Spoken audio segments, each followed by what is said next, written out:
তাবিয়া রহমান, তাহিয়া রহমান ও তাকিয়া রহমান তিন বোনের জন্ম একসঙ্গে, বেড়ে ওঠাও একসঙ্গে, পড়াশোনাও একসঙ্গে, আবার একসঙ্গে প্রাথমিক বৃত্তি পরীক্ষায় অংশ নেয় তারা।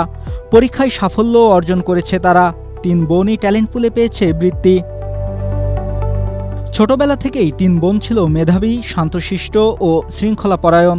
নিয়মিত অধ্যয়ন, শিক্ষকদের পরামর্শ মেনে চলা এবং শেখার প্রবল আগ্রহই তাদের এই সাফল্যের পেছনের মূল শক্তি।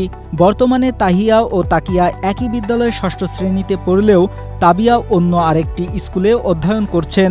তিন বোনের মধ্যে দুই বোন বড় হয়ে চিকিৎসক হতে চায়, তবে আরেক বোন হতে চায় ব্যবসায়ী।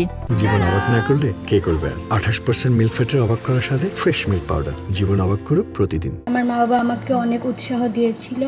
আমার স্কুলের শিক্ষকরাও আমাকে অনেক সহযোগিতা করেছে।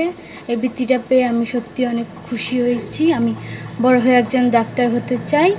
আমার জন্য দোয়া করবেন। আমি আপনার বড় হয়ে ডাক্তার হতে চাই। আমি আপনারা আমার জন্য দোয়া করবেন যেন আমি ভালো কিছু করতে পারি বড় হয়ে। আমার বাবা আর শিক্ষকরা আমাকে অনেক উৎসাহিত করেছেন, তারা আমাকে অনেক সাহায্য করেছেন এই ফলাফলটা অর্জন করার জন্য।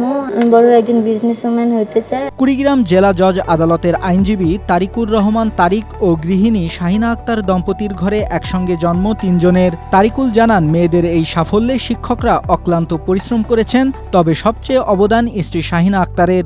তিনি দিনরাত মেয়েদের পড়ালেখার খোঁজ নিয়েছেন। আমার সন্তানদের শিক্ষক যারা আছেন তারা বেশ সহযোগিতা করেছেন। বিশেষ করে বলবো যে আমার মিসেস অর্থাৎ মেয়ের মা আমার সন্তানদের পিছনে যথেষ্ট সময় ব্যয় করেছেন এবং তাদের পিছনে পরিশ্রম করেছেন। তার ফলস্বরূপ মূলত আজকের এই রেজাল্ট হয়েছে। নাতনিদের সাফল্যে খুশি তাদের দাদি। ভবিষ্যতে তারা আরো ভালো ফলাফল করবে এমন চাওয়া তার। আমার মেয়ে ডাক্তারকে সে বৃত্তি দিচ্ছে, পায় না বৃত্তি, কিন্তু সে অনেক উপরে উঠে গেছে। আমার ছেলেরা উঠে গেছে, কেউ বৃত্তি পায়নি, সবাই উঠে গেছে। আমি খুবই খুশি, আমার ছেলে মেয়ে সবাই খুশি। আমি নাতনিটা উঠতেছে, আমার খুবই ভালো লাগে। আমি চাই ভবিষ্যতে উজ্জ্বল হোক, কিন্তু আল্লাহর পথে থাকতে হবে। একসঙ্গে জন্ম নেয়া তিন বোনের একসঙ্গে ট্যালেন্ট পুলে বৃত্তি অর্জনের এই সাফল্য কেবল তাদের পরিবারের নয়, গোটা কুড়িগ্রামের জন্যই এক অনন্য গর্বের দৃষ্টান্ত বলে মনে করছেন স্থানীয়রা। Desk report, Asia post.